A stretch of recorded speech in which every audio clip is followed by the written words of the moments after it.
Hey, hey, hey, yeah, hey, what a time to be alive. I left them for dead, now I'm living right. No new friends, no new advice. That was high then, but we got bigger heights. We got bigger fish to fry. Bet on myself, then I roll the dice. Man, it ain't a gamble if you know you nice. Let's go, man. Welcome back to Dawn of Dream Podcast. I'm your host, R.A. Man. This is the #1 podcast in Dallas, and I have a very special guest here today.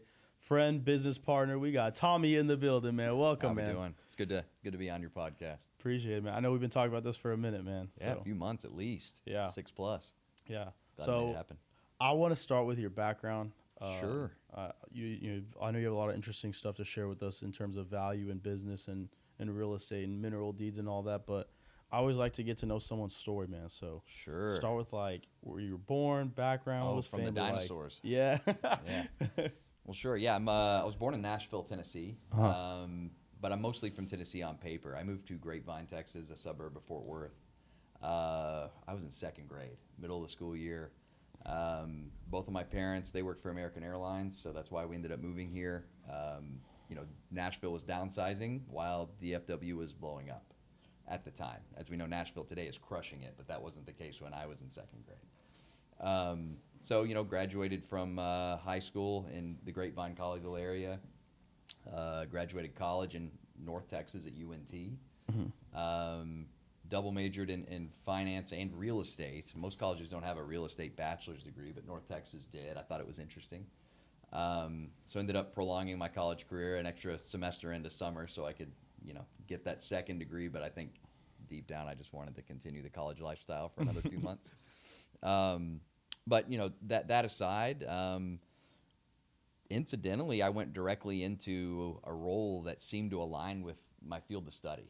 I mean, I know a lot of people that'll graduate in like criminal justice and then, they go do something totally unrelated. Right. They go do medical device sales. Right. And there's nothing wrong with that, obviously. I'm just pointing out the mismatch. Mm-hmm. For me, again, double majored in finance and real estate.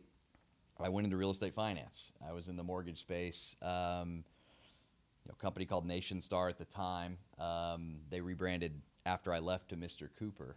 But I was with them for about 5 years. Went to work for a competitor for a couple of years after that. Ironically, they went and acquired that competitor. So I was I usually make a joke that Death Star followed me. But, joking aside, went to try to do something else outside of the real estate finance space. I kind of became the Axeman, if you will, there. Not what I signed up to do. Mm-hmm. Kind of went from being, processing and operations manager to, hey, now it's time for layoffs. So that kind of has an 18 to 24-ish month cycle in that space.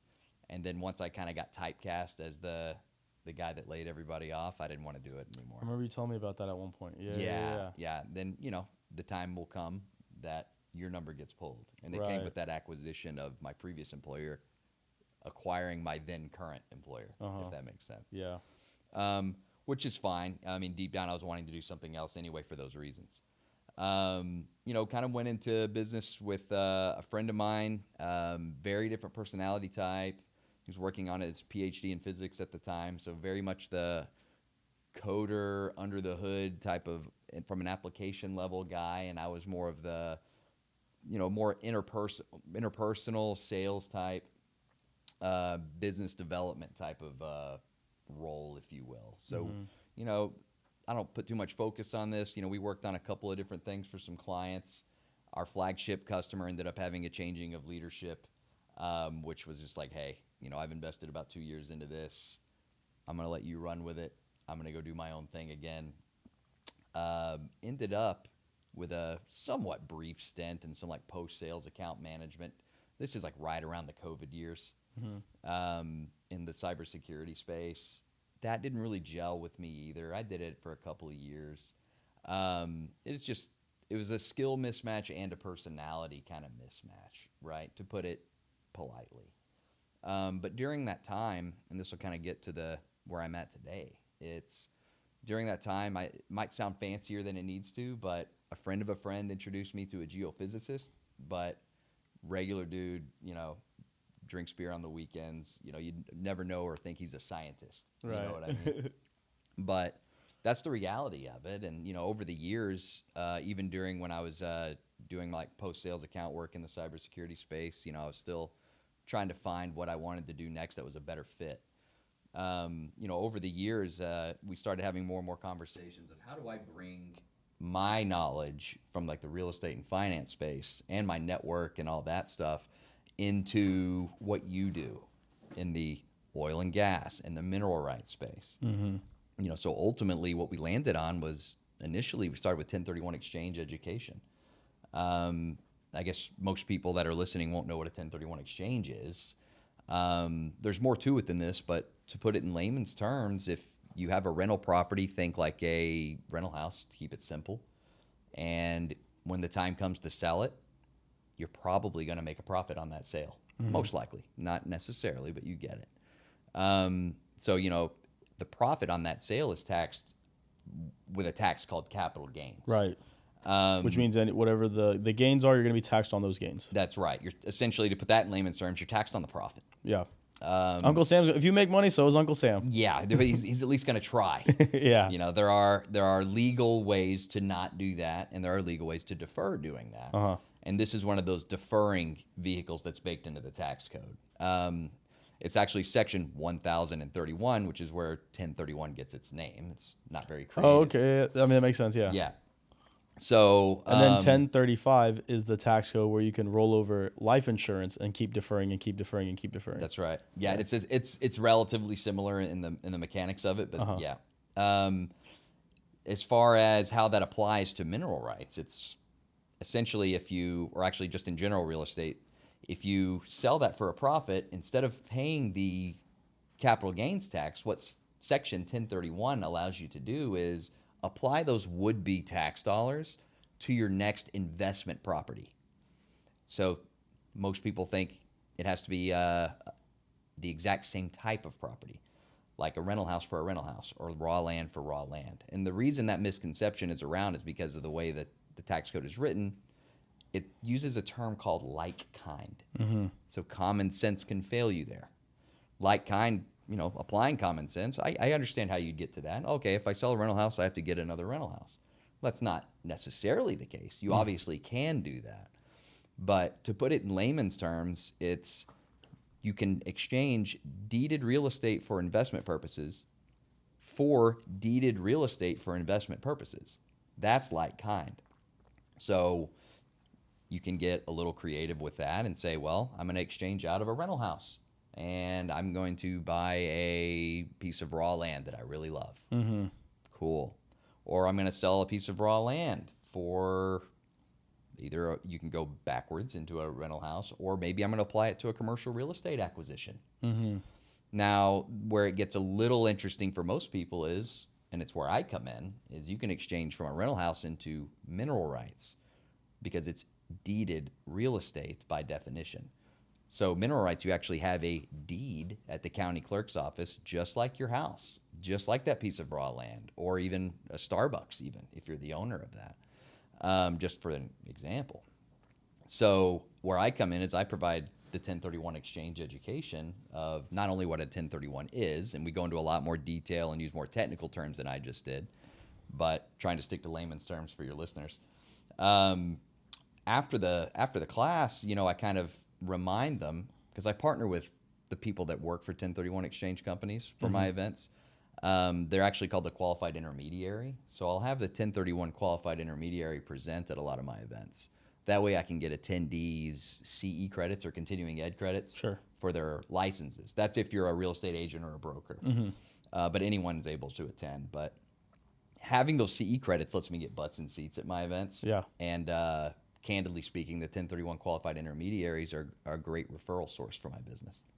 So all that is to say, you know, when the QI is done presenting and giving the 1031 education at a very technical level, I kind of piggyback at the end of that with, you know, my 5 to 7-ish minute, you know, thank you for coming. By the way, you may recall that it was mentioned that mineral rights are 1031 exchange compatible. Then I kind of peel back the onion, which I'll be happy to do with you here. Sure. But, you know, I educate the attendees on the benefit, depending on the audience, I'll harp on certain aspects of it, but essentially it's equipping brokers and realtors, real estate investors, estate planners, fund managers. I mean, the list goes on. On not only what a 1031 is if you're unaware, but a lot of people know what 1031s are, but didn't know mineral rights are compatible. Right. And then there's a smaller subset of those people that, well, they knew mineral rights were compatible, but they don't know anybody with those properties, so they can't take action on those insights. Yeah. So that's where I bridge all of those gaps. It's like, well, now you know all of those things, and now you have me as your referral source or, you know, your partner when dealing with your clients or referring to your clients. That's kind of the nuts and bolts from a high level on the 1031 vertical. Now, again, depending on my audience, I might talk about self-directed qualified plans, like your self-directed IRAs, your solo 401ks. Right. Because those retirement vehicles are compatible with mineral rights as well. Interesting. So you can have a old 401k, and instead of rolling it over into a new 401k or IRA or any other account, Right. you can roll it over into like A self-directed plan. Oh, interesting. Yeah. Which a mineral rights would be part of that. Exactly. Interesting. Because in a traditional 401k, you know, you're kind of bound by whatever deals your employer has set up with the custodian. Yeah. There's over 41 different type of fees that are disclosed and non-disclosed. Yeah. And then also you are not allowed to access it until age 59 and a half. Now- Your now- money's in jail. Yes. It's not that it's a bad vehicle, but those are serious drawbacks. Yeah. And many would argue there's better vehicles, but that might be a conversation for another time. Yeah. But the self-directed IRAs and the solo 401ks are kind of what I focus on because obviously it's in the name. It's self-directed or solo, meaning it's you, yourself. You get to manage and you have a lot more creative liberty, I guess would be a way to put it, on what you're investing your retirement dollars in. The catch there is, you know, not everybody is allowed to have a self-directed plan. If your employer offers a traditional plan, generally speaking, you don't have the option to opt for a self-directed plan. But that, again, don't want to get in the weeds there. But, you know, the point I'm making is I provide the education for those that have self-directed plans or those that have clients that have self-directed plans. So it's like, you know, if you have clients in that space, like, you know, many CPAs do. So that's another kind of business partner or business relationship, I should say, is, you know, CPAs are a great referral source for the mineral rights business. Just because they have an intimate relationship with their clients' finances. Yep. And they could make an educated, you know, handoff, so to speak. Right. It's like, hey, this asset class might be doing something that you want. The returns are great, which we can get into that.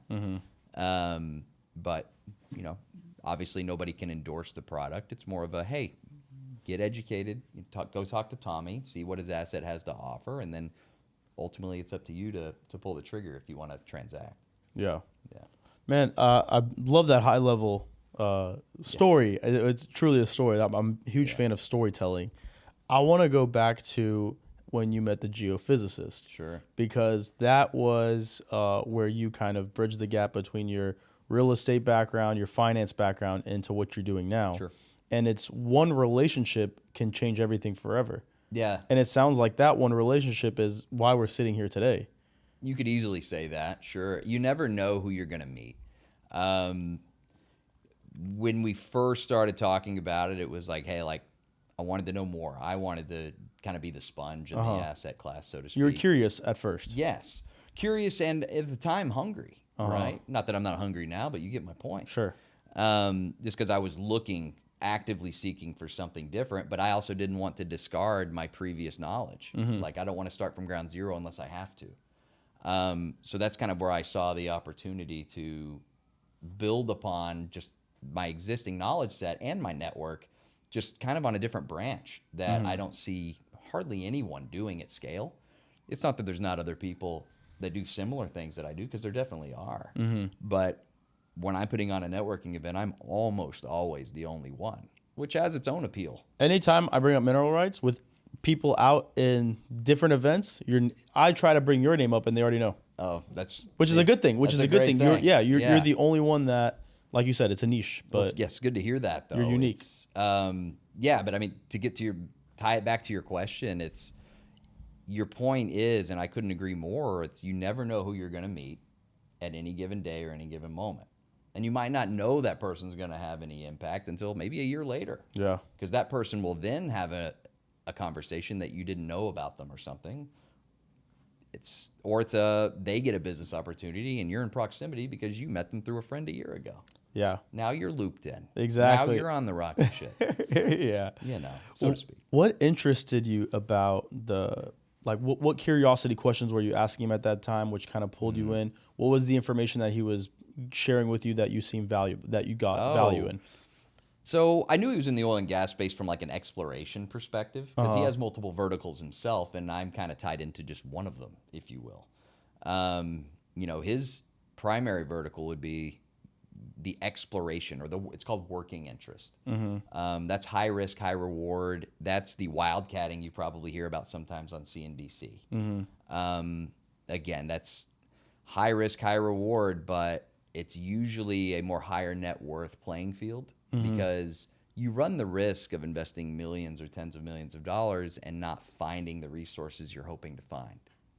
So there's incentives. This is in the oil and gas industry. Yes, in specifically the working interest side, because I like to be clear that we're talking about the working interest side, not necessarily the mineral rights side, because they are separate, and I can explain that too. But that his main vertical when we first had these conversations was the exploration side. You know, it's every now and then you'll get what they refer to as a dry hole. It's like you tried, nothing worthwhile under there, or maybe nothing. But there are incentives for those investors. You can generally write off anywhere from 75 up to 100% of that investment because the energy sector is incentivized like that. Interesting. Yeah. But again, you can't have your, let's just say, non-accredited investor. First off, you can't be non-accredited and do working interest. Sure. But, you know, generally speaking, let's say you're barely meet that threshold. You know, you have it's $500,000 or $1 million in net worth these days. It's like, or 250. It's like 250 salary, single. There's some other components to get there. Yeah, there's more than one path. Right. But that's generally the ballpark. Right. You can't just put 100% of your nest egg in there and, you know, YOLO it. I mean, you could, but you know, but then the point is there's no incentive to do that in that position because if you write it off, you're not going to have any gains to write off it against. And then and then also for growing the industry, what is the incentive for having the accredited investors continuously investing so that you grow the industry in that? Well, think about it. Think about it from maybe like a larger corporation instead of maybe or an ultra high net worth individual. You know, you might put in, you know, 20 million here, you get nothing, write it off, try again for another 20 million, find nothing, write it off, put 20 million in again, there you go. Yeah. Now you've more than made up those initial losses and you're just crushing it. And then you'd rinse and repeat. But it's just it's a benefit of having the bankroll of being able to write off those losses in that space. Now, those are extreme examples. Right. You know, a lot of people invest 100K, you know, not 10 million or 20 or 30. But there's incentives in the working interest space to where if you do find nothing, you can write it off, but you probably want to have some other cash flowing interest somewhere. Sure. Right. Or other business ventures that you can offset. Yeah. That's what he was talking to me about, just casually in passing. What ultimately ended up leading to was I would ask questions just out of curiosity to learn what I just told you, but it was also every now and then it was like, well, there are other sides of the coin in that industry, so to speak. Obviously, mineral rights is one of those sides. So I use a lot of landlord-tenant analogies when I try to explain in my classes the dynamics or the mechanics of mineral rights. So let's just say you purchased some mineral rights from me. Let's use smaller numbers for this, relatively speaking, for this. Let's use big numbers. It's okay. Let's do big numbers because I like to imagine. Yes. We're going to manifest this. Yes, 2026 is going to be your year. 100%. So let's say you buy $1 million of mineral rights from me. Okay. Right. And for the sake of simplicity, let's say it's one property. Okay. You're going to get deeded that property valued at $1 million, just like if you bought $1 million house from me, just like if you bought $1 million piece of raw land, or if you bought a commercial $1 million building. Exactly. You bought $1 million coffee shop. It's all like kind Yes, generally speaking, yes. There's a caveat in everything, but generally speaking, yes. You get deeded at the county clerk's office all the same, whether that be to you as an individual or whether that be an LLC that you own or even a trust. So you acquire that. Now, as a mineral deed owner or holder, think of yourself in this analogy as the landlord. Now, I try to avoid industry terms when I'm teaching people about this, but the operator, think of that as the tenant. What's that mean? Well, think Exxon, think Chevron, Conoco, etc. They're going to be giving you monthly royalty checks. Think rent, to keep the metaphor going. So the benefit or the benefit compared to traditional real estate is, especially in this landlord-tenant example, you don't have any tenants or toilets or trash to deal with. Now, granted, I know we said think of Exxon as your tenant, but there's nothing to manage. I usually make a joke, Exxon's not late on their bills. Yeah. Right? So that being said, no tenants, no toilets, no trash. No noise complaints. No police, nothing. Even more so, there's no maintenance requests. Right. There's no insurance no requirements. roof, exactly. no fencing. Yeah. You're not going to have the AC no air unit go out yeah. and eat 6 months of your cash flow. Right. Now, perhaps even the biggest kicker, and this part's not true in every state, but in Texas, there's no traditional property tax on mineral rights, even though it's real estate. I did not know that. Right. Interesting. Now, there are ad valorem taxes, which is technically a flavor of property tax, but that's peanuts. Well, I mean, it makes sense. There's no like school districts over there. That's usually where the property taxes go. Right. And the ad valorem, to my understanding, covers some of that, but you're looking in rural West Texas for most of our portfolio. Right. So, I mean, in traditional real estate, your cash flow is eaten alive by property taxes and maintenance requests. Yeah. And delinquent rent payments. Yeah. And then your appraisals and insurance. Yeah. So, that's kind of, depending on my audience, I usually use that exact analogy, because a lot of my repeat customers are landlords. We have one repeat customer here locally in Dallas-Fort Worth. He had about 18 or 19 rental properties, but he's 66, 67 years old, and he goes, this is the guy I stole that line from, no tenants, toilets, or trash, because that's what he told me he was tired of. He's 1031 exchanged about 6 of his rental properties into our mineral rights. So now he has, 6 less properties to manage, but 6 less properties to pay property tax on. And a property manager. On top of that, you have to have a property manager. Yeah, and that eats your cash flow too in traditional real estate. So everybody's, crossing their fingers that real estate just goes up, up, and up. And I'm sure, generally speaking, that is going to be the case. But you're bleeding out every step of the way in property taxes. So it's like, yeah, you appreciated 50% in a few years, but how much did you pay in property tax? Was it more than that appreciation? That's a good point, right? Because, maybe a potential downside or negative would be if the real estate market goes up, then your equity would go up. But then you got to do that math, right? You do. And most people don't. Most people take like a blind leap of faith because they were sold or told, get passive income. It's like, there's no such thing as passive income. Not really. I mean, the closest thing you can get is maybe dividends in a stock. Yeah. I'll make the argument for mineral rights because there's nothing to manage. Yeah. Of course, you could say I have a bias, but I can explain my stance. Yeah. I would agree. Yeah. But other than those two things, I'm not very familiar with one. You could get into the crypto space too if you wanted to. But I mean, generally speaking, I couldn't agree with you more. There's no real passive income opportunities for the most part, and those that are usually high risk. Yeah. But yeah, I mean that's generally how that works. Then there's sometimes people ask about exit strategy. You can 1031 out of it if you want. Can you explain that, right? So let's say you let's say you have a rental property. You are sick and tired of tenants. Yeah. You 1031 in. Let's say you have $1 million. You sell the house for $1 million. You roll it over into a mineral deed. Yes. And now let me ask you this: let's say you have $1 million deed to a land for mineral property. What is that monthly cash flow looking like? What's the meat and potatoes? Yeah. What are people getting? Right. So, I mean, in my classes, I always have the little caveats and disclaimers like returns can't be guaranteed. For sure. Absolutely. And before I answer that question, I guess what I'll also add is, it's not all sunshine and rainbows. There's 2 primary risks. They're going to sound like common sense after I say them, but it's the commodity price, meaning the price of oil and natural gas. Right. Based on barrel and things like that. Exactly. And the production volume, how much is coming out of the ground in a given month. So, you hold all variables constant, and if oil price goes up, well, your checks are going to go up for that month, and vice versa. And the same thing can be said about production volume. If you hold all other variables constant, production goes up, well, your check's going to go up. But if for whatever reason production goes down, or if it's paused for a week, that month's check is going to reflect that. So that's, I like to, in my classes, I do typically have the risks up front. Then I kind of go into all the rosy stuff, like the no liabilities and stuff like that. Yeah. So your question is like to elaborate on 1031ing out. So you get $1 million property.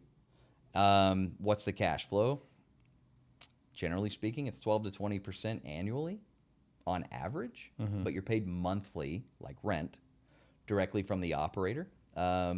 It's worth mentioning that is tax advantaged income. What I mean by that is you're only taxed on 85% of what you get.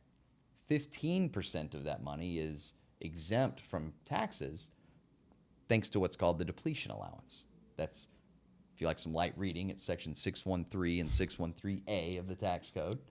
I can't say I don't recommend it, but it's very dry. Yeah. But so it's tax advantaged income, so that's just another perk of the asset class. Now, if we want to do rough numbers, let's just say it's a bad year.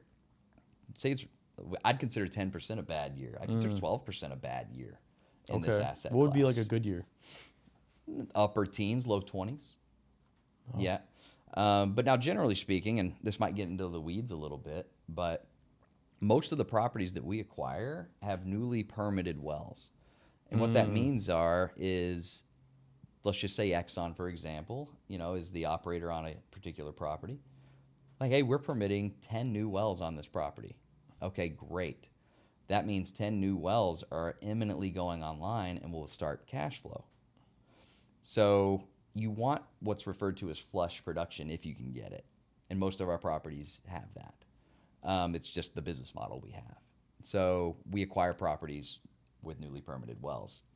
But when think of it like a 2-liter of Coke, but like the plastic bottle. The first time you open that, it's going to be the most pressure that's ever going to come out all at once. Right. You reseal it, you open it again, still plenty of pressure, but not as much as the first time you opened it.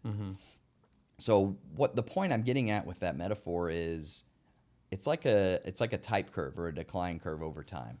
Your first 18 to 24 months are going to be well above under normal circumstances that average. Because again, it's like a running average of about 12 to 20% in the Permian Basin, which, by the way, is where the majority of our properties are. So if it goes down over time, well, that means the first years are probably above that average range. So what this asset class does is it allows people to get cash in their pocket quick, returning that the investment into that property back. I've seen plenty of times people have a 30+% return in their first year. Don't expect it the second year because you're opening that soda can or that bottle up a second time, so to speak. But it kind of sobers up, if you will, in that 12 to 20% range. So I usually say, unless people want to peel back the onion on like what the first years look like compared to maybe year 4, 5, and 6, I say, it's fair to expect under normal circumstances about 12 to 20% annual ROI. Now, the kicker there, just like we say we buy our properties with newly permitted wells, well, they're not going to stop in the Permian Basin.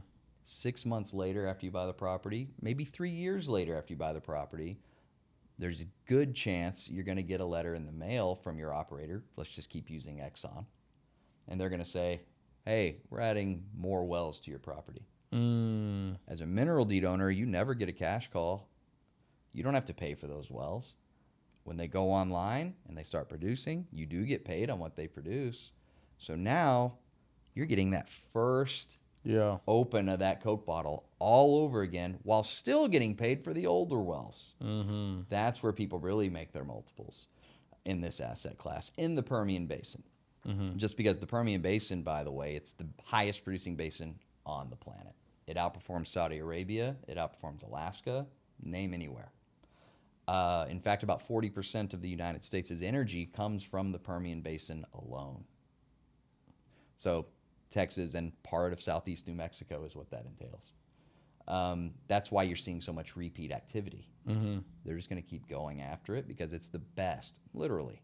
Mm-hmm. So you might get, for the sake of example, you might get upper 20s in your first year, then maybe 21 the second year, and then maybe it sobers up in that 12 to 20% going forward. Tapers out and then goes back up again. There you go. Yeah. Now new wells go online. Oh, look, another 30% year on year, just for the sake of example, 4 or 5 or 6. Mm-hmm. And so that's kind of, there's something to be said for holding it. Right. Do people roll 1031 out of it? Yeah, and to then come full circle there. Yeah. So the answer is yes. It's not as common because it's kind of a catch-22 situation, and I'll explain what I mean by that. When newly permitted wells are kind of announced, for lack of a better term, on your property, you get that notification. That's the equivalent in traditional real estate of an appreciation event because your imminent cash flow just spiked. Right. Therefore, your market value of that property responded in kind. It also spiked. So it's like, well, if you're going to 1031 out, now's a good time. I see what you're saying. But if why would you? If there's something that's going to produce those kind of returns in a tax advantaged way, Right. maybe. But I'd be curious to hear about that. Right. I usually make that joke too in my seminars, where it's like, maybe I need to buy that product. I love that because anytime I'm always like, hey, what do you have? You have something better. I'll follow you. Sure. I'm open. Yeah, I'm all ears. Not that it doesn't exist, but I haven't found it. Right. you Yeah. know. Now, there could be some like ultra high net worth private investment type of opportunities, but there's an access issue for the majority of the population and Sure. stuff like that.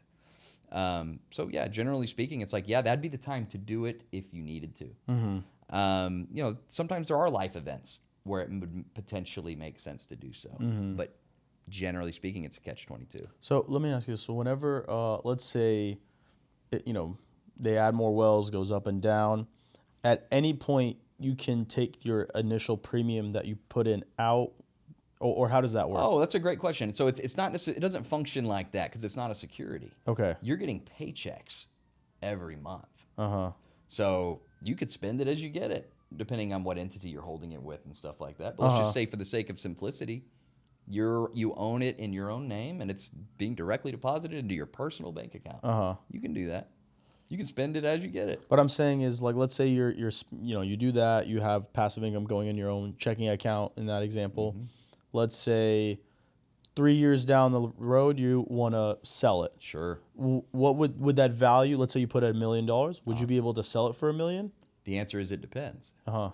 So it really revolves around the question, are there newly permitted wells at the time you want to sell? Oh, that's what you were kind of saying. It's like, hey, sometimes they want to sell high, but why would you? Because think about it this way. If we'll keep the Coke bottle analogy going, for this example, I guess there's a two-part answer here, or a scenario A and a scenario B. Okay. So scenario A, let's say there are no new wells currently announced for that property.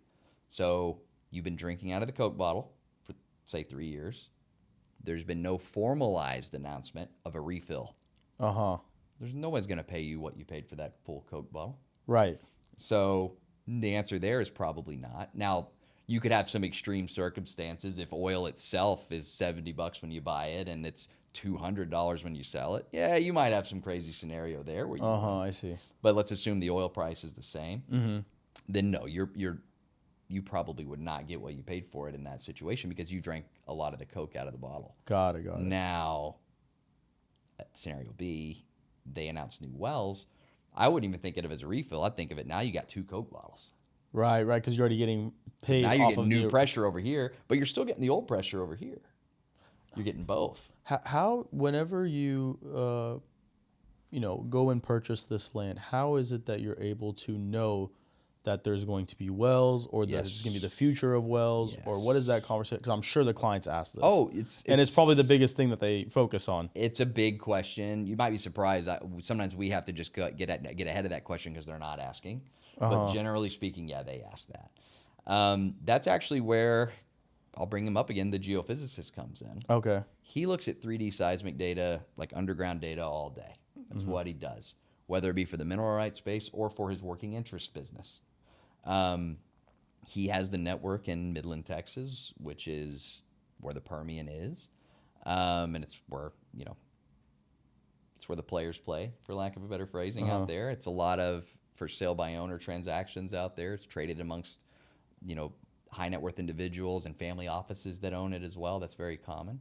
So he has he's on the buy side, for lack of a better phrasing, and I'm on the education and the sales side. So what he does is buys. So he's acquiring these properties thanks to his expertise and his network. So it becomes an access kind of privilege, if you will, just because of the groundwork that he's laid out for his whole life. Professional life anyway. But he knows by looking at it, not just the seismic data, but he knows how these companies operate, like Exxon, Chevron, Conoco. Some companies might like to do 7 wells at a time. Some companies might do 10 or 12. And he also knows, and I can't speak too intelligently on it, but there's only so much space on certain properties, and he knows how many wells can go on in that space. So that's probably a little bit of an oversimplification, but when we go through these scenarios with our clients, we typically have a conversation very similar to what we're just having right now. But a follow-up session is almost always required, especially for somebody new to the asset class, because most of this is foreign information. We'll walk through, we'll do like a screen share. There's software called Enverus. It used to be called Drilling Info. It's kind of the gold standard in the industry to like look at the wells, look at some of the seismology and stuff like that. But you can also look at the previous production and current production of every well in Texas and almost all over the country, if I'm not mistaken. Oh, really? Every well is being tracked and maintained and uploaded? Yes. Now, that certain states have different reporting requirements. But you bring up a good point there. The Texas Railroad Commissioner's Office is actually who oversees the energy production in this state.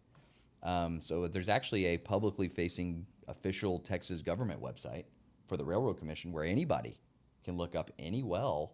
The date is about 60 to 90 days in arrears, but you can validate anything that Exxon tells you and anything that we tell you, which is that's amazing. You have a third party to. Not only is it a third party, it's an official government party. Oh, I love that. Yeah. That adds so much credibility to everything you do. It's like, you don't believe me? Go look. That's fine. Here's the government website that I'm sure they probably do audits and things like that as well. You can.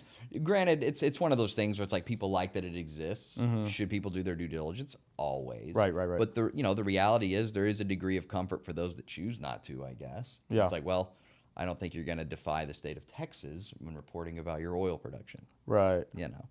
Or you have the lawyers to back it up if you do. So. Well, there's that. There is that. But it's very transparent, very public. I will admit, the system could be easier to use, but it is there. And it's not even gated by a login credential or anything. You just log in, you don't log in. You just go to the page.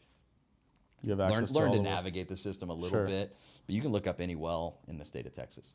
And then, so when you look up the wells, does it show how much production is being made? And then you can see, over here has more production compared to here. Yes. And then with that, are y'all able, whenever y'all, correct me if I'm wrong, right? So y'all would be like the brokerage, right? Y'all have the properties, y'all broker the property sizes, and then you're able to sell them to clients. Yeah, there's a lot of overlap in traditional real estate when you look at it like that. You can consider that like looking at comps. What's your neighbor selling for? How's your neighbor performing? Okay. And that's generally how the secondary market behaves. Now, there's other political components and stuff like that where they may have upcoming legislation or upcoming administration changes that have a suspected policy or attitude towards the asset class. But generally speaking, that's exactly like traditional real estate. And that's actually kind of how the market price is determined most of the time. We walk them through that in that same exact screen share. We use Enverus, again, that's actually mostly just a reskinned version of the Railroad Commissioner's data.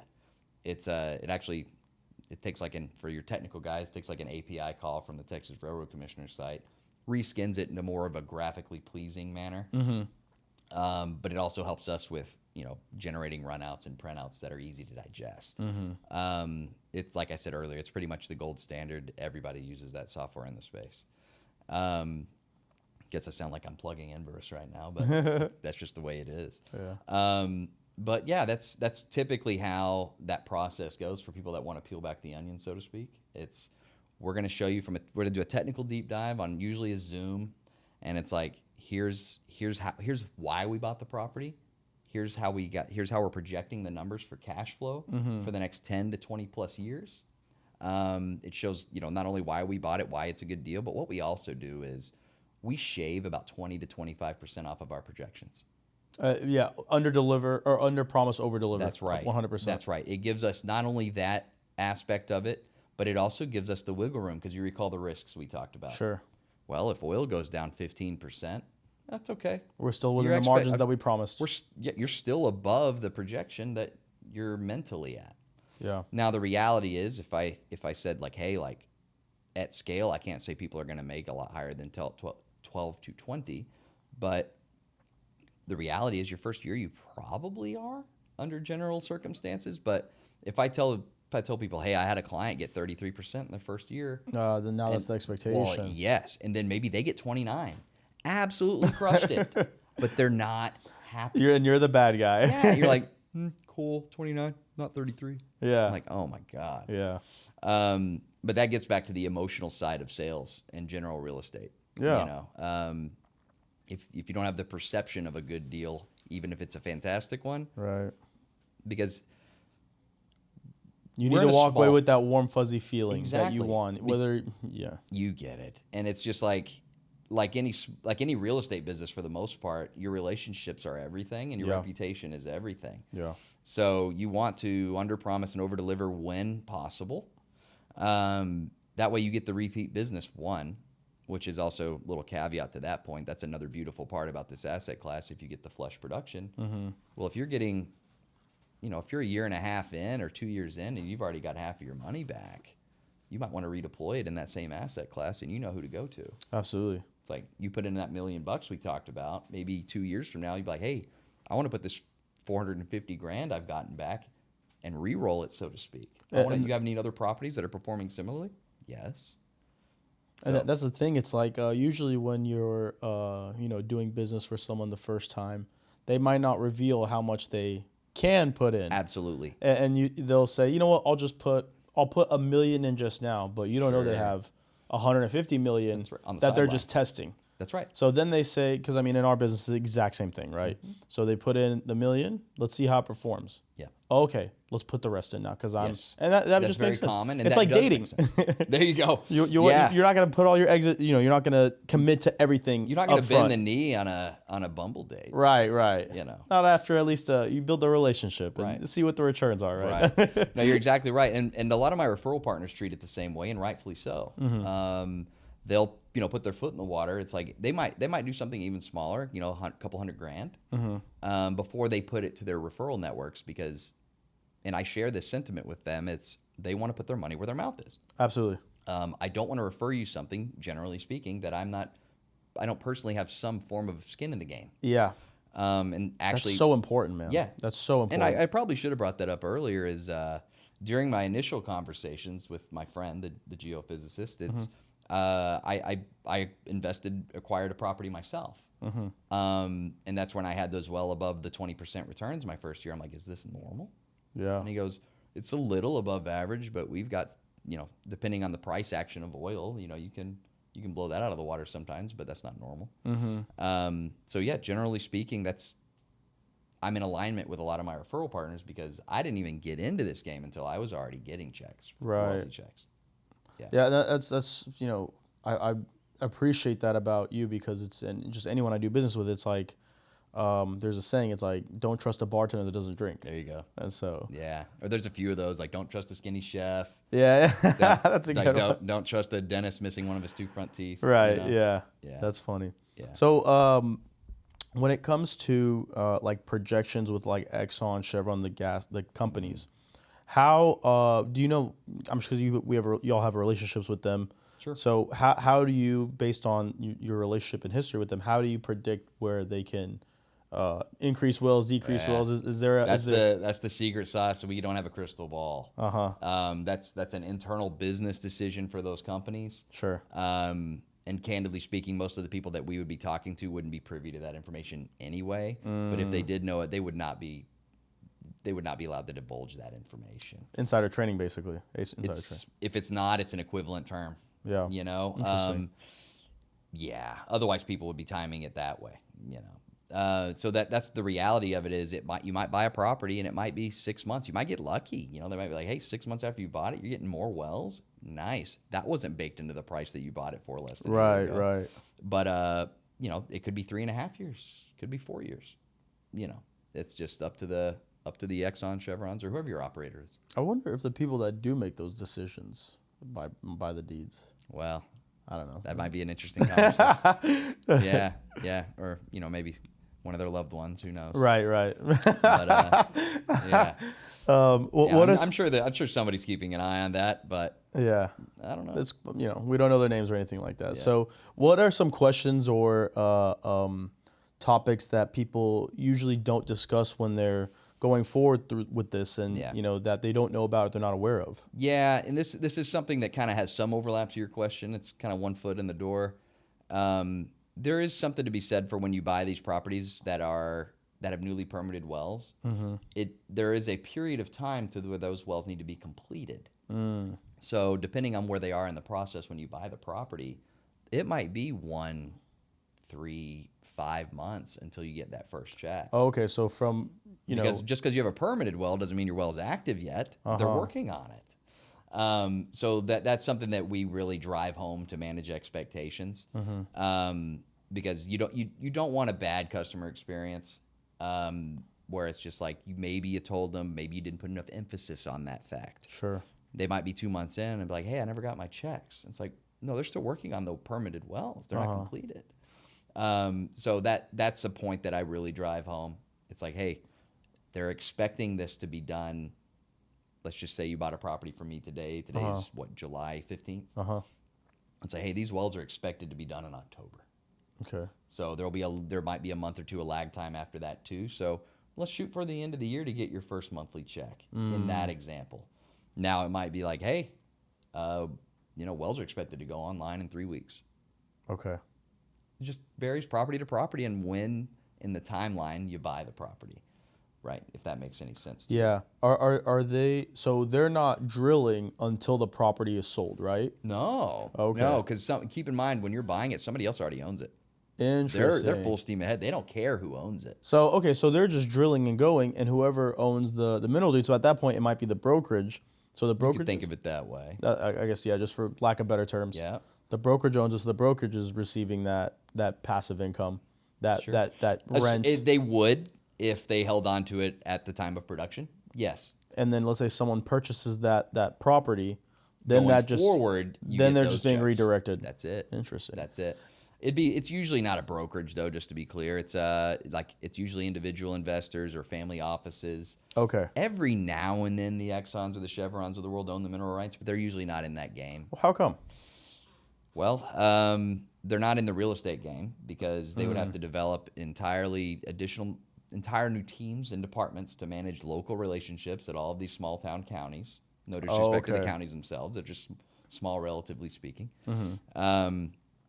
And then, honestly, as frothy as your general investor gets, over 20-ish% returns, Exxon would probably pat you on top of the head and say, bless your heart. Because remember back to the working interest conversation. Yeah. It's throw 20 million there, $0 return, $0 return, write it off. Boom, we hit here. Now you're getting your 1, 2, or 300% returns. And then they just do it over and over and over.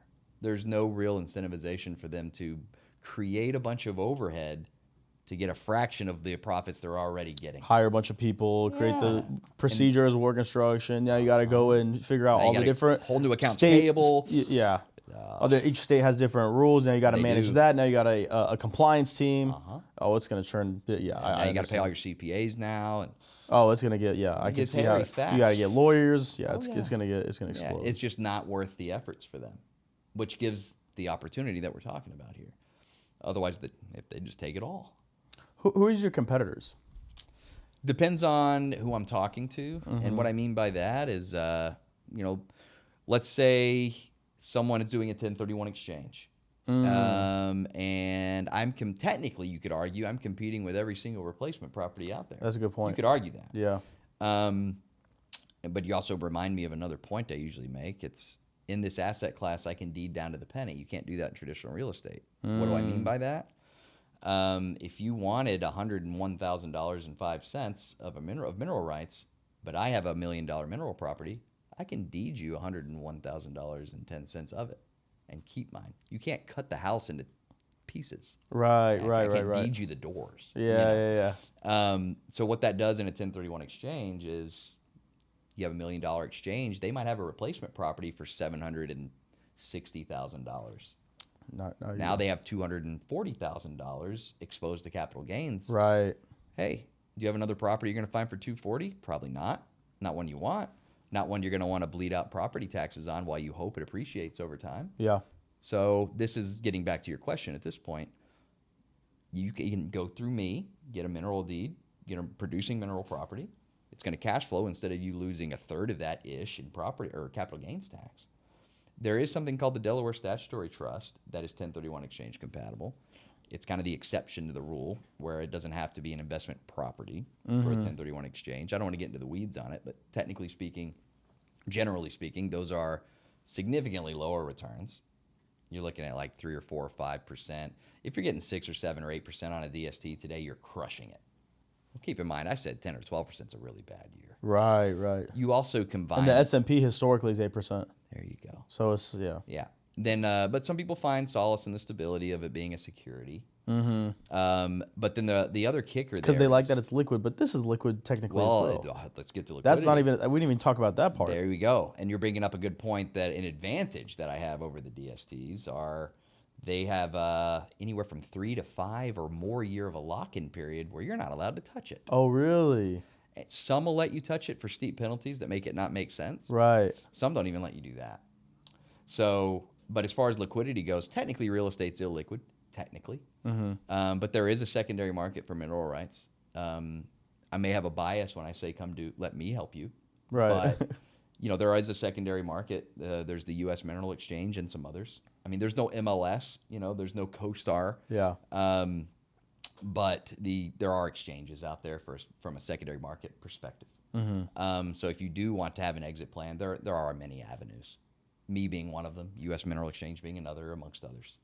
Yeah, but since I'm constantly filling 1031 exchange orders, I'm probably going to be faster and a better deal than most secondary markets. But there's by no means a requirement to go through me. If you buy through me, that's fine. It's like buying your house from somebody. You're not required to sell it back to them if you want to sell it. Right. It's yours to do what you want. And that brings up the key aspect of the advantage is you are in complete control. If you really wanted to sell it the day after you bought it, you can. You want to sell a DST the day after you bought it? No, sir. You can't do that. So that's one competitor. That's interesting. But if I go down the avenue of self-directed plans, I'm technically competing against any and all compatible properties that can be purchased through one of those retirement vehicles. Yeah. But it's from a return perspective, highly competitive. It's stuff out there exists, but it's few and far between. This exists at scale. Yeah. You don't have to find the unicorn. Generally speaking, just make sure you buy at an appropriate price, like through us in a basin like the Permian, which is literally the best. That's just kind of why we wanted to check all the boxes, make everything make sense. And that's kind of what's led to the success of this business model. It's tough to poke full of holes, so to speak. What are you excited about in the future? Generally speaking. Start with the business and then generally speaking. Sure. Because I have a feeling the business is going to lead to the generally speaking. That's fair. It's interesting. The technology in the space is actually rapidly increasing. Because not very long ago you were doing vertical wells, and what I mean by that is you're just drilling straight down. Right. And whatever you can extract, that's what you get. And you said move locations go down. Yes, exactly. And you might have missed it by a few yards. Too bad. There goes your millions. Yeah. But then there's horizontal drilling as of they've been enhancing that for 15-ish years now, and the efficiency is through the roof comparatively. That's very recent. Yeah. Relatively. I don't know much about it, but I'm hearing 2010. That's very ish. recent. Yeah. And now you're hearing about something they're calling them U-turns. I can't intelligently speak on that, but now you're going to be talking about horizontal drilling that might not be a straight line. Now I can't speak much beyond that. It's just something that I've recently read about, that's just to say that the efficiency of this space is going through the roof. Oh, interesting. A lot of people have a misconception that it's a 1940s game. You just go out there and just start pumping. That's far from the truth. It's a relatively common misconception. So, from a business standpoint, that's what I'm excited about. But also, the reality is oil and gas is not going away anytime soon. No, there was a point where electric cars had a hype. Yeah. But I was never really big onto that regardless. Sure. But then I feel like we're kind of seeing the bell curve of the electric I think vehicle. so to a degree. Yeah. And I'm not a hater of electric. I like green energy too. Sure. But it's the reality is everything, maybe not literally, but almost everything is, oil and gas based in some way. Yeah. The plastic on this microphone, probably a petroleum product. Right. I mean, plastic just in general. Plastic in general. The plastic in those electric cars. Right. I'm not going to go down that rabbit hole. You get my point. But I mean, it's just everywhere. And to think that you can flip the switch on it, even aggressively, it's frankly hilarious. But it's easy to buy into it because I understand the nobility behind the desire that some people have been sold or convinced, and I get that, and the time might come. But it's decades, plural, out. Like these assets, these mineral rights are still going to be a generational asset today. Yeah. Maybe when the time comes, if I have grandkids, and by the time my grandkids are my age, the conversation will be very different. Maybe not. But it's not around the corner. Yeah. I don't see it either. The infrastructure doesn't exist even if we wanted it to. Yeah, they tried. I mean, like I said, it's everything's a slow-moving ship. Sure. I mean, we still see parts of the world, including this country, that run on coal. Yeah. Granted, it's fragmented or fractioned now, but it exists and it's still a thing. You're not going to just flip the switch on especially energy, the most important commodity in the world. Right. Everything runs off of energy, so literally. Yeah. And now you get into the contemporary conversation. What do you think is going to power all these data centers that are popping up? The AI energy requirements. Now, there's something to be talked about nuclear. I was just about to ask you, what are your thoughts on nuclear? I'm personally not opposed to it. I think it has it's arguably clean. The issue with it is the disaster aspect that everybody has in the back of their mind. People think about Chernobyl. It's like, yeah, that's devastating. Still is. But, you're also improved. talking about... It's been improved. That's exactly right. You're talking, what was that, 45-ish years ago now? Yeah. There's way more locks and gates. So funny enough, I have a degree in nuclear engineering. There you go. But I've never applied it, so I forgot. Well, now we've come full circle. You never know. You go to school for one thing, you usually don't land in that space. Exactly. Yeah. But think about it. Imagine we would have said when cars were being invented and there's no airbags and safety and people are crashing into each other, dying, and it's like, well, this is a disaster. We should never stop cars. We got to ban cars. Yeah, that was the. Wait a minute. There was somebody that said that at one point. So it's like I don't understand. Like, this would never happen in my horse and buggy. Right. So yeah, I think that nuclear is a very positive thing that's going to be happening, and good place to maybe invest your money as well. You could think about it. Yeah, it's I get some obscure questions sometimes because people are curious because minerals are a wide net, right? When I say I'm in mineral rights, that doesn't necessarily mean I'm in oil and gas. That's a good point. It happens to for me. Yeah. But sometimes people ask me like, so do you like gold? I'm like, that's not me. Lithium? I'm like, check Arkansas, but I don't have those properties. So for me, the bread and butter is oil, to a lesser degree natural gas. And about probably 97, 98% of the time, our entire portfolio is in the Permian. Sometimes we'll have an exception, maybe a natural gas property in Louisiana or something. But generally speaking, we stick to the Permian. And what are other types of mineral deeds that have value? Well, most mineral deeds, not all, are already, first off, they're usually severed from the surface estate. So any given property probably has 2 different owners and 2 different deeds. You could argue 3, because in some places air rights are a thing. Interesting. I'm not an expert on air rights at all, but when people ask me about it, that's another obscure thing people ask me about sometimes. And again, I'm no expert, but people are like, well, why does somebody else get to own the air rights? I'm like, well, what if you owned a penthouse downtown somewhere with a killer view? That's, yeah. Yeah, and your property is valued, and you paid for it at this value because of the view. You probably want to consider ownership of your neighbor's air rights. Because what's to stop a new developer or your neighbor building a taller tower, ruining your view, therefore destroying your property value and or use of enjoyment of your home. So there's something you usually see that in urban areas, right, for obvious reasons. But that's about the extent of what I know about it. But I do get that question from time to time. Most mineral rights also include everything from pretty much the subsurface all the way down to the core. But there are, caveats on certain mineral deeds where it's like, no, you only earn certain depths. You're only entitled to certain minerals that are under there. Generally speaking, at least from our portfolio, that's not the case. Almost always, like 99.9% of the time, our deeds are just that straightforward. It's you own all the minerals. Anything under there, anything extracted. Cool. Yeah. I'm going to ask one more question. I'm going to let y'all see if y'all have any questions. I'll open it up to y'all. But my last question is, being in, you just triggered this thought process of mine, is like, okay, let's say I own properties, like, and they're all in the same, let's say I own a home complex. Sure. And I own the houses, I own the buildings, I own the streets. Let's say they find gold, like the most expensive gold, this, like you're sitting on a treasure chest.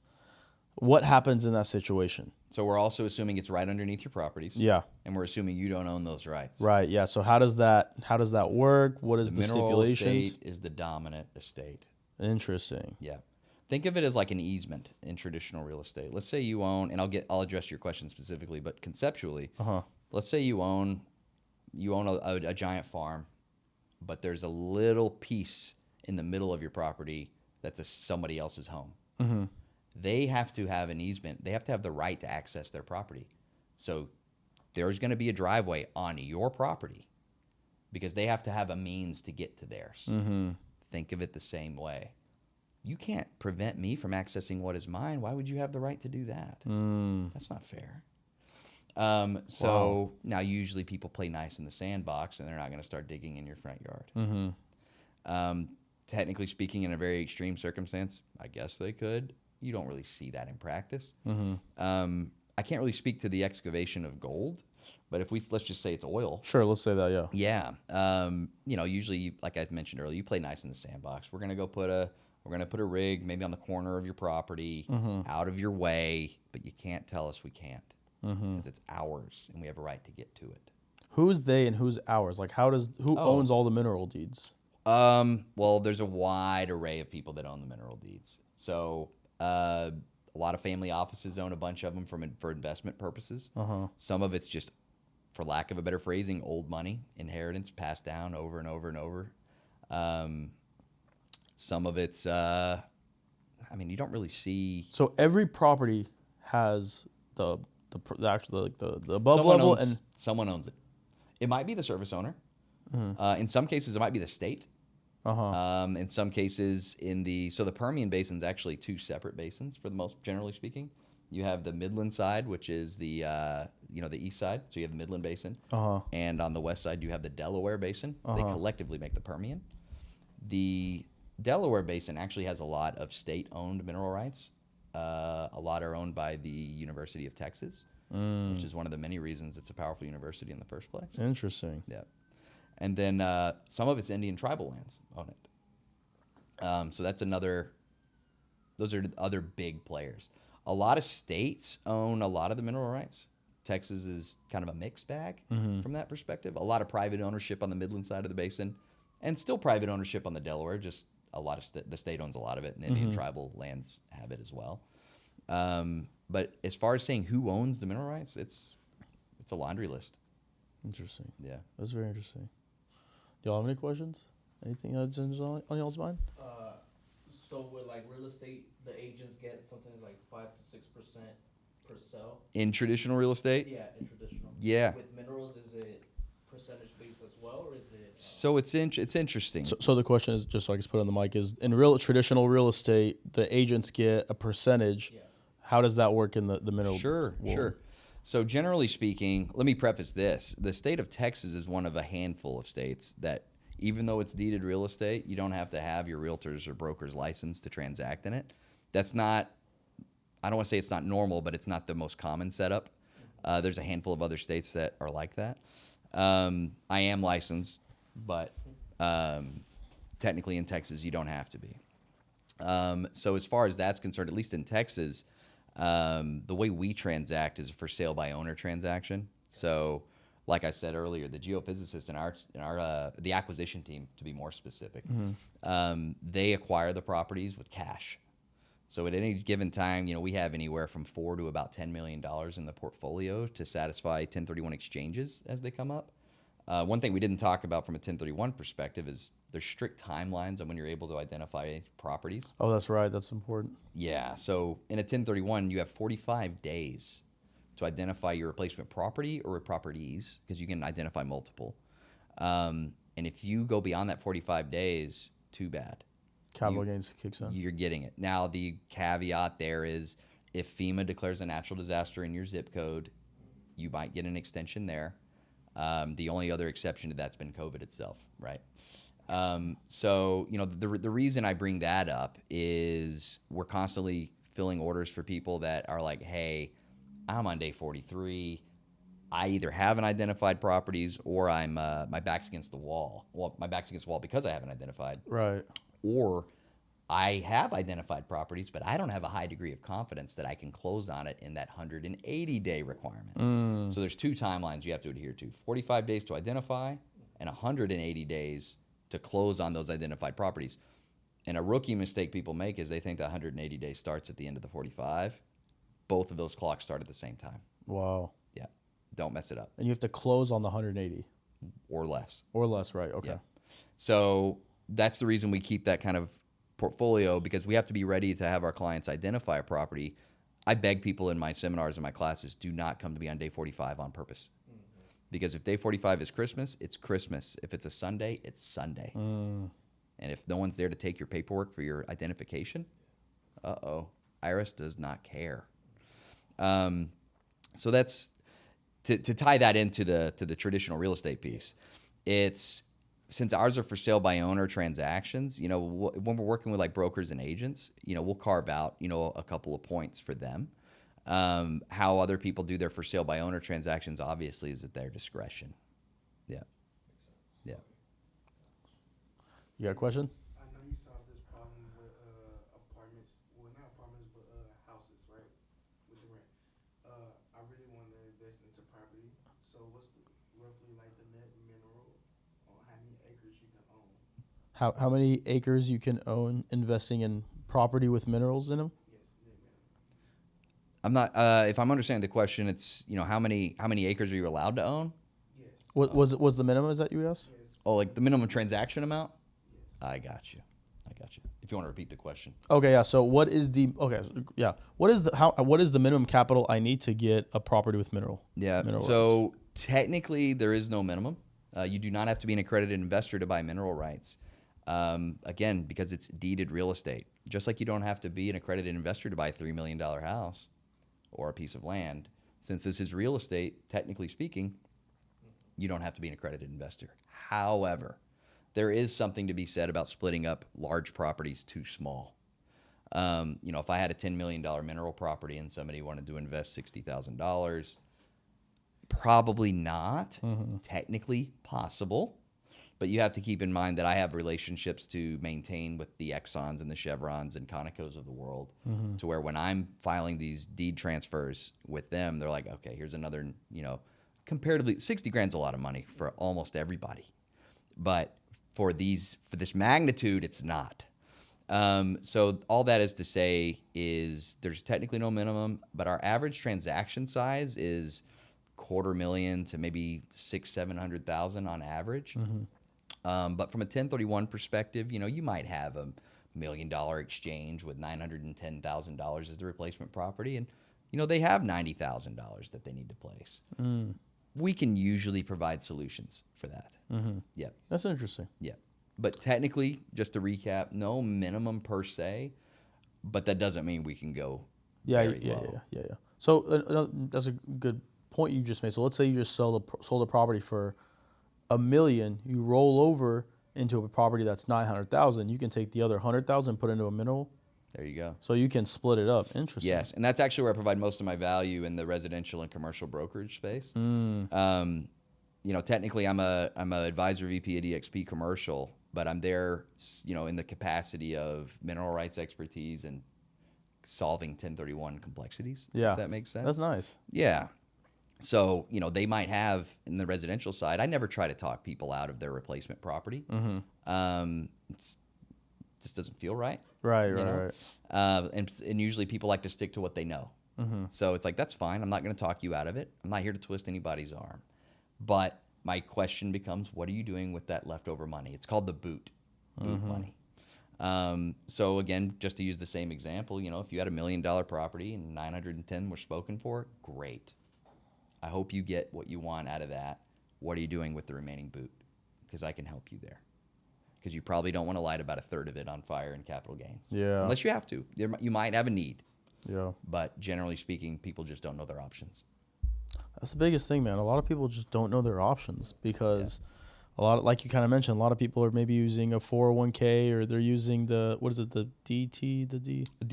DST. And DSTs have their place. Sure. But generally speaking, I'll concede this point. We don't take on the debt of a 1031 exchange for our properties. So you might have a mortgage on your 1031 property. We're not going to take on the debt you have on that property. Got it. In many cases, a DST will let you do that. Interesting. So I will tip my hat to DSTs in that regard. Technically, we could do that. We don't participate. But the returns on DSTs was way lower. Way lower. Way, like almost fractions. Yeah. Okay. Yeah. It's about half of what I consider a bad year. Yeah. Yeah. So, anything else on y'all's mind? Anything on your mind, Tommy? I know you got you do a lot of other things as well. You other things going on. Anything that you want to process? Yeah, or talk about? I do put on a lot of networking events. I sponsor a lot of education. So, for any of your listeners that might be a CPA or a broker, or an agent that want some mineral rights or 1031 education, I can usually get CE credits for those. Happy to accommodate that. I travel the country for it. This year alone, we're in July, and I took the summer off from most of my travel for work. But even this year alone, I've put on events or taught in Honolulu, New York City, Miami, Houston, Denver, and the surrounding ski resort towns, because there's a lot of 1031 volume out there. Sure. You think Honolulu, you think of the beachfront properties. Most of those properties are investment properties. Therefore, they're 1031 exchange compatible. And a lot of those owners are, they're baby boomer generation. So you're looking at, they're retiring 60, this year. 65, 70 plus. Yep. And they're looking for something a little more passive. Yep. 1030, and they're probably going to realize a massive capital gain if they bought those properties in the 80s or 90s or even early 2000s. Oof, yeah. And they're not. You gonna light 30, 40-ish% on fire? Man. Probably not. But when they learn that you can 1031 into mineral rights and get the cash flow, and none of the management related headaches like the landlord conversation we had, that's becomes very attractive to a lot of those people. And that same logic applies in those ski resort towns for people that own the investment properties, like those cabins on the condos. Yeah. Yes, it's same story there. Same story in Miami. New York's its own animal. It's the financial capital of the world, so plenty of activity of all kinds, financially speaking there. And then Dallas and Houston, they're my backyard, so it's a no-brainer for me to make my rounds. So it's good to know that for brokers and agents that want the education. Feel free to reach out to me. I have my calendar forwarded to bettercalltommy.com. So you can grab either 30 minutes or 60 minutes with me there. My website's keyrealestateconsulting.com. From a social media presence, I'm primarily just given my target audience, I'm primarily active on LinkedIn. You can find me there. Search for my name. It's the formal version of my name, so it's Thomas Brachey. That's Brachey. I'll be the only search result, so I'm sure you can find me that way. But one thing we didn't talk about, it's like the creative ways people get into deal flow. because like I mentioned, brokers, real estate agents, those are my bread and butter. And it helps that I am one, technically speaking, as well. But I also, when you're looking for the right customer profile, the right customer fit, sometimes it's best to back into the equation. So what I mean by that is I've networked with a lot of yacht brokers and private jet brokers because, well, their clients are high net worth individuals. Yeah. They probably want something they probably don't already have, or they at least want something tax advantage. To diversify. Or to diversify. The tax advantage is a big one. Huge. And it's so that's just something that thinking outside of the box, like, why aren't we doing that? So, I start scouring, the internet and, maybe use a little chat GPT here and there, and then LinkedIn, obviously. So, I've got a Rolodex, so to speak, of yacht and jet brokers just for that reason. You know what that means, right? We're going on a boat. We're going to Yacht Week. There we go. Yeah, going to con. Yeah. That would be nice. It's for business. It's a write-off. Yeah, simple math. No, I love it. But that's just one example. And I work with a lot of estate planners. Yeah. I mean, we had that example earlier briefly. You can't chop the house in half, or I think we phrased it, you can't deed the doors. Right. I'll work with estate planners that'll have a client. They're like, hey, it's your classic estate planning dilemma. You have mom might not be doing so hot. She has a rental property. Estate planning is always so morbid. But it's necessary. Yeah. So, she has a rental property. Son number one wants to keep it for the cash flow. He sees it as an asset. Yeah. Son number two, he wants to live his best life. Yeah. He wants to buy a Ferrari. Yeah. Whatever his dream car is. Well, you can't chop the house in half. And sell half, keep one. Yeah. Exactly. Son number one probably and usually can't afford to buy his second brother out. So the conversation when they come to me is, okay, let's look at options. You could 1031 that rental property into mineral rights, defer those capital gains. Interesting. Then when the time comes and she passes, her heirs, son number one and son number two, they get a step up in basis. In other words, in layman's terms, that capital gains tax she deferred in the 1031 exchange, nobody has to pay. Because it transfers via beneficiary. Is that how it goes, or how does that work? The way, it's just phrased as they get a step up in basis. So it's just part of it. It's just how those works. And that's the language of step up in basis, and my rule is beneficiary. That's how you defer, never pay it to the next generation. It's kind of another morbid saying in the 1031 exchange space is you swap till you drop. Yeah. You think about it, and I'll get back to my example, but you have $1 million house, just easy numbers. You 1030, it appreciates to $2 million. You 1031 it, get a $2 million property. It appreciates to $4. 1031 it again, then again and again and again. Yep. Now you might have a balloon payment over your head of deferred taxes. Right. Might be like $20 million that you never want to pay. But you don't have to if you follow that strategy. Yep. You just carry it with you until you die. But the thing is, when that bubble pops, nobody pays it because your heirs get a step up in basis. Now, their basis is the moment you died and those properties, and then they do it all over again. There you go. That's how you build generational wealth. Yeah, but I'll wrap up my point about estate planning. It's just, son number, you 1031 into the mineral rights. The day comes, mom passes. Sons get a step up in basis. Son number one's getting his, well, let's say they each get 50% of the mineral rights just to keep the example easy. They don't have to. They can get on equal pieces. So son number one's getting his royalty checks just like he would with rent, except it's better. He doesn't have to manage the landlords. Yep. But then son number two, if he still wants to get that Ferrari or whatever he wants, he can sell his mineral rights, maybe come to me. But joking aside, it's now he's getting what he wants. He's getting what he wants. But son number one is not impacted because he's getting his checks. Son number two gets his car. The only thing I can't solve for is if there's any sentimental value in that rental house. Right. That's on you guys. Yeah. But from an estate planning perspective, that's why I work with a lot of estate planners too. So. That's awesome. Anything else from you guys? All right. Oh, go ahead. We got one more. What would you tell yourself if you seen yourself 21 years old? What would you say to him? Oh man. What would you tell 21-year-old Tommy in today's version of you, Tommy 3.0? Yeah. Take a look at the. It's almost hypocritical to say because hindsight's 20/20. But take a look at the bigger picture. What makes the world turn? Don't just chase the dollars, because that's really probably why I went into finance in the first place. Like, I want to make money. I can be unhappy. Yeah. Let me just follow the cash.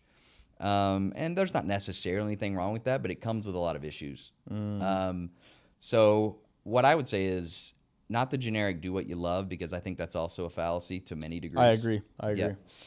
You're leading a lot of people wrong by telling them to do that. I agree. Because then people like fashion, and then you don't make any money. Sure. And there's nothing wrong with fashion, but don't complain if you're not making the money you Right. want. You're making that choice out of the gate. Yep. So what I would tell 21-year-old Tommy is look at the bigger picture. What makes the world turn? It's energy, infrastructure. It's to a lesser degree, no, I'd say equivalent degree, real estate.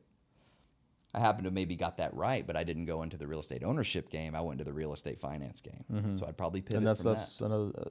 You said the industries, right? Energy, real estate. I would add financial services as an industry. Absolutely. Because it's the things that won't go away with trends. Exactly. It's like, oh man, I'm going to make a lot of money slinging fax machines. Right. Maybe in 1987. A better thing would You know. be was tech. Tech is not going away. Yeah, but that becomes a slippery slope, because it's like, what tech? Tech Yeah. itself can be a trend. Or That's maybe not a trend, but it'll have a life cycle. Yeah, because coding is now at risk because of ChatGPT. You asked someone 15 years ago, that was the number one advice I heard Yeah. for people. Should young students learn today? And they learn how to code. Right. You ask somebody that today, they're like, I don't know. I don't know. Yeah.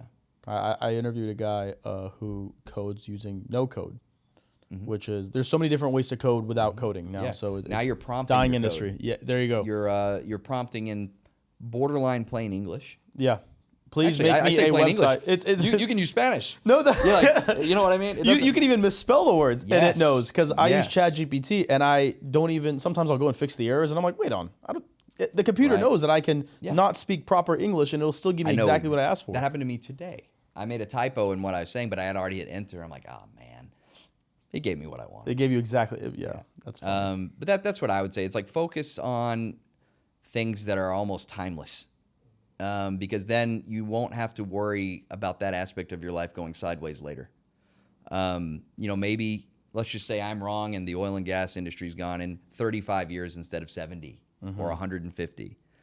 Well, you had a hell of a runway there. You know what I'm saying?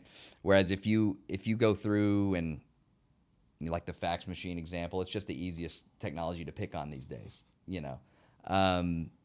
Like medical device sales, you could argue that was the other one I meant to bring up. The other one, healthcare. Healthcare, that's a good one. Yes. People are always going to be sick. Even if we start living to be 150 someday, people are going to be treating people that are 140. Right. It's not going away. And it all sounds like common sense, but you have to zoom out to see it. Yeah. And I think that's tying it back to your question. That's tough to do at 21. Yeah. I know people at 41 that can't do it. That's a good point. So, That's a good point. That's not really specific advice, but if you could just take pause, zoom out, and find out what are these mainstays, what are these unmovable industries, what do they do, what do they need, which one do I like? You could pursue a little bit of your pursuit of happiness, but that would be my advice, at least from a professional standpoint. Everyone has their own version of happiness, so that might be a separate podcast, but Man, appreciate your time, Tommy. One thing I do want to add is that you're really helping people.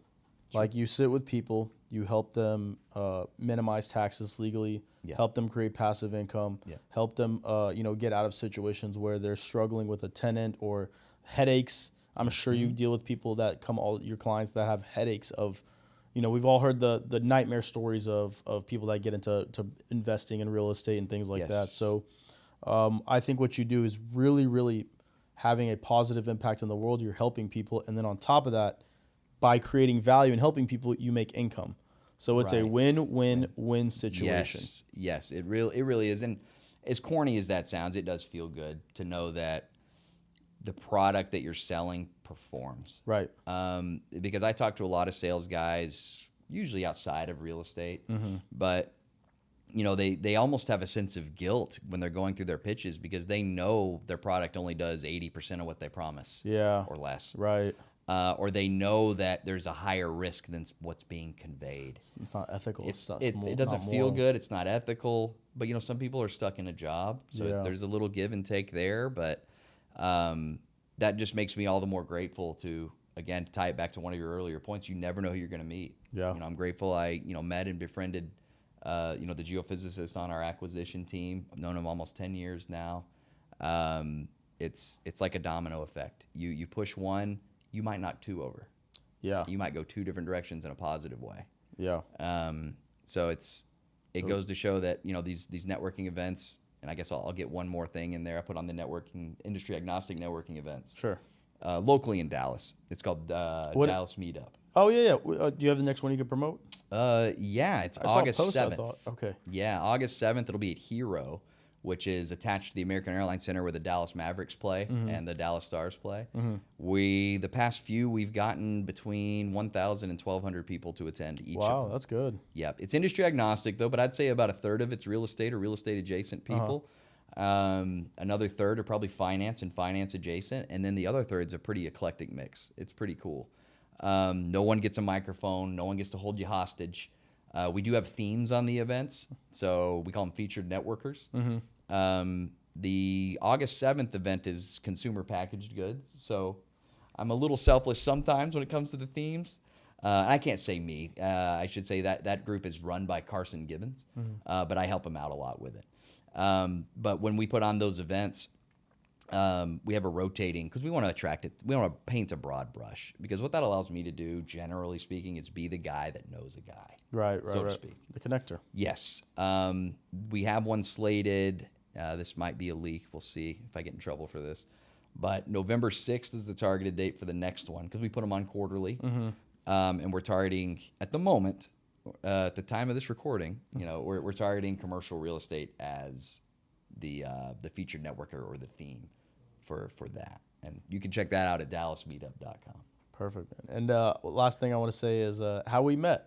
Oh, yeah. We met in a very interesting way. We were at a networking event, and there's a lot going on, a lot of commotion. It was at TK's Comedy Club. Yeah. And I was talking to somebody. You were talking to somebody. We didn't know who each other were. Just crossing paths. It was literally crossing paths. We were each having our own conversation. Literally noticed you were the only other guy in there wearing a pocket square. Yeah. And I was like, bro, I love your pocket square. And it was just kind of like, let me grab your number real quick. I didn't know what you did, what it was. It was a pocket square is the only reason that we're here today. That is the truth. That is 100% the truth. Then it led to other meetings and stuff like that over at Tower Club here in Dallas, and kind of snowballed, I guess, until we got here. Yeah. So it's funny because, and I'm glad you got to meet Michael Burrows, because he's the one that introduced me to pocket squares. Yeah. Which, if he sees this and he sees me not wearing a pocket square, I know he's gonna. Well, he can't get mad at me. I'm not wearing my jacket. Yeah, but appreciate your time, man. Thank you for letting us in your office, man. Yeah. I'm excited for so many more things that we got going on. What we're gonna do together. I know we've been in talks with some great things. So absolutely, the sky's the limit, man. Appreciate your time. I love it. Thank you for having me. Absolutely. Yep.